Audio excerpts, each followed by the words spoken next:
नमस्कार साथियों, स्वागत है आप सभी का आपके अपने इस YouTube चैनल पर।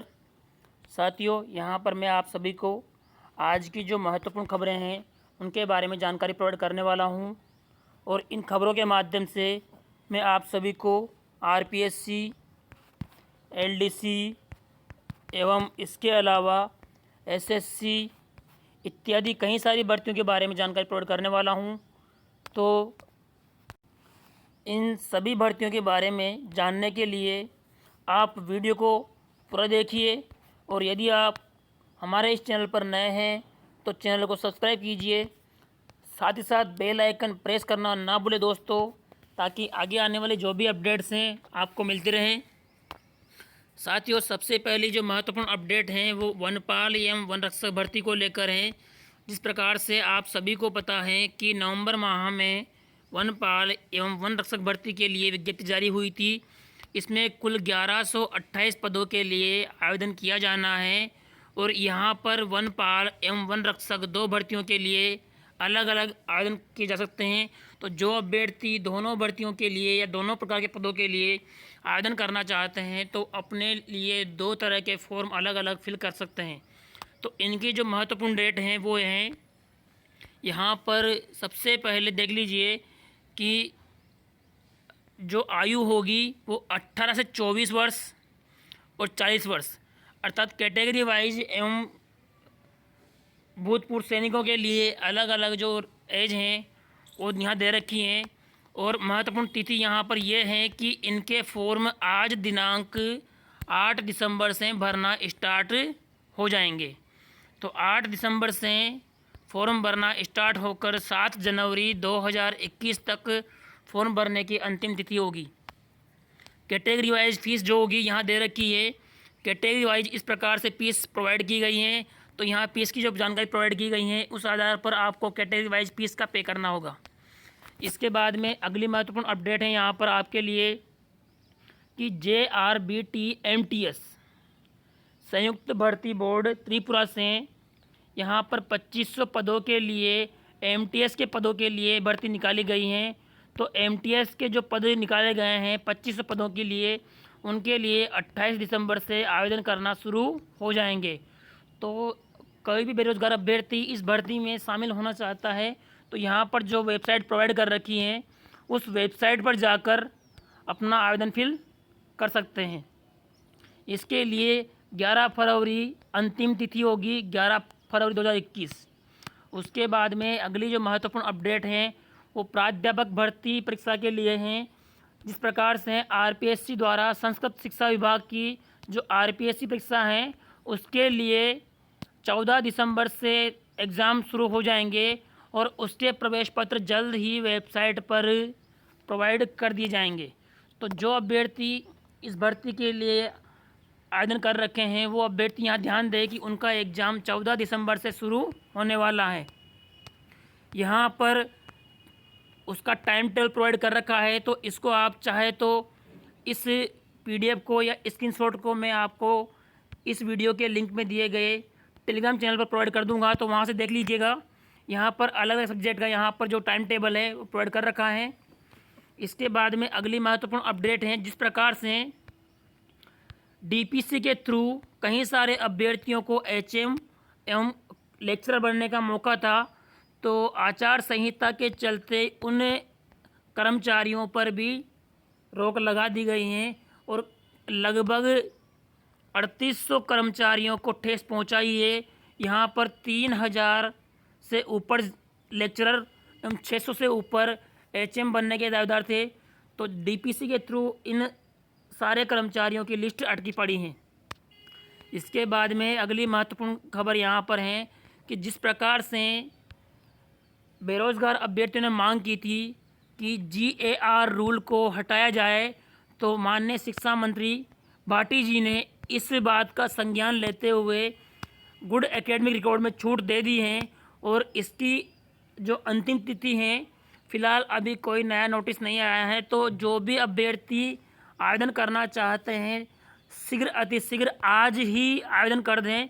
तो जो भी अभ्यर्थी इस भर्ती के पात्र हैं या भर्ती को अपने संज्ञान में लेना चाहते हैं भर्ती के लिए आवेदन करना चाहते हैं वो आज ही आवेदन करें, क्योंकि सभी प्रकार के कैटेगरी वाइज यहाँ पर छूट प्रोवाइड कर दी गई हैं।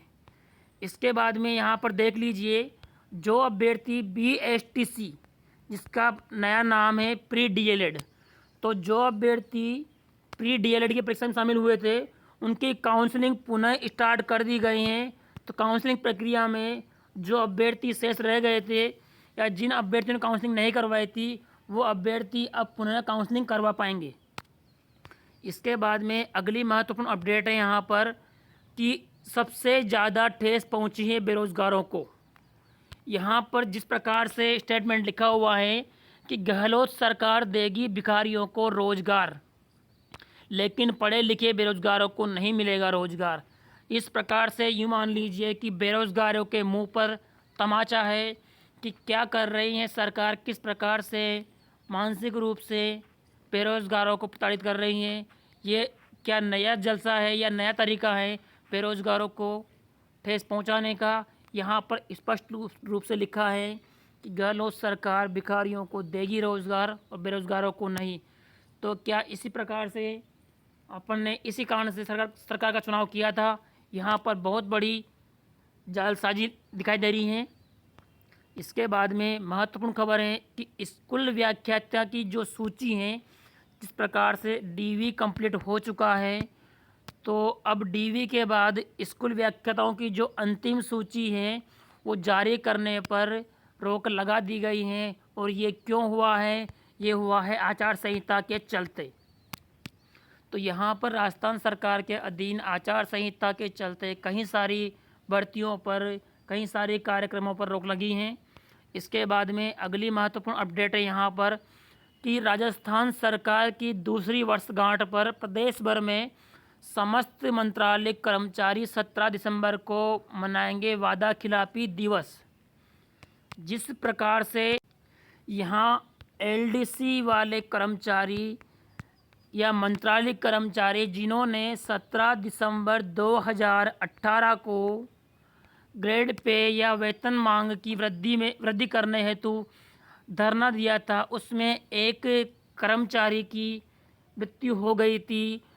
तो 17 दिसंबर को उस कर्मचारी के शहीदी के ऊपर यहाँ पर सरकार के खिलाफ वादा खिलाफी दिवस मनाया जाएगा। और इसके आधार पर संभवतया मंत्रालय कर्मचारियों द्वारा पेन डाउन या किसी अदर तरीके से यहाँ पर धरना करने की कवायद की जाएगी। तो यहाँ पर जिस प्रकार से मंत्रालय कर्मचारी लगातार जुटे हुए हैं कि उनकी ग्रेड पे में वृद्धि की जाए, उनके प्रमोशन सचिवालय के समान की जाए, या तो सरकार को इस बात पर संज्ञान लेना चाहिए। जिस प्रकार की सब जानते हैं कि हर डिपार्टमेंट की सबसे मूल कड़ी होती हैं लिपिक वर्गीय कर्मचारी अर्थात मंत्रालिक कर्मचारी। कोई भी अधिकारी स्वयं कार्य न करके सारा कार्य लिपिक माध्यम से करता है। तो यहाँ पर लिपिक वर्गीय कर्मचारी की जो महत्ता है वो और अधिक हो जाती है। तो सरकार को लिपिक वर्गीय या अल्प वेतनभोगी इन कर्मचारियों का संज्ञान लेना चाहिए और स्वतः ही संज्ञान लेकर शीघ्र अतिशीघ्र या तो इनके ग्रेड पे में या वेतन में वृद्धि की जानी चाहिए, ताकि जो अभ्यर्थी अपने घरों से 500-700 किलोमीटर दूर पदस्थापित हैं वो अपना गुजारा ठीक तरीके से कर पाए। और आप सब समझ सकते हैं कर्मचारीगण भी कि जिस प्रकार से लगातार लगे हुए हैं। पर यहाँ पर मैं एक बात ये कहना चाहूँगा कि सभी कर्मचारीगण अगर एकजुट होकर इस कार्य को करेंगे तो संभवतया सफलता मिलने में आसानी रहेगी। जिस प्रकार से यहाँ अलग अलग टुकड़ों में बंटकर अलग अलग ग्रुप बनाकर लगातार जुटे हुए हैं तो उससे फ़ायदा मिलने की संभावना कम रहेगी। यहाँ पर किसी एक लीडर के माध्यम से जो अच्छा लीडर हो उसके माध्यम से यहाँ पर अगर इस प्रकार की प्रक्रिया की जाएगी तो किसी न किसी तरीके से सफलता मिलने में आसानी रहेगी और जल्दी सफलता मिल पाएगी। और इसी प्रकार से जो महत्वपूर्ण अपडेट्स हैं डेली की वो प्राप्त करने के लिए हमारे साथ जुड़े रहिए।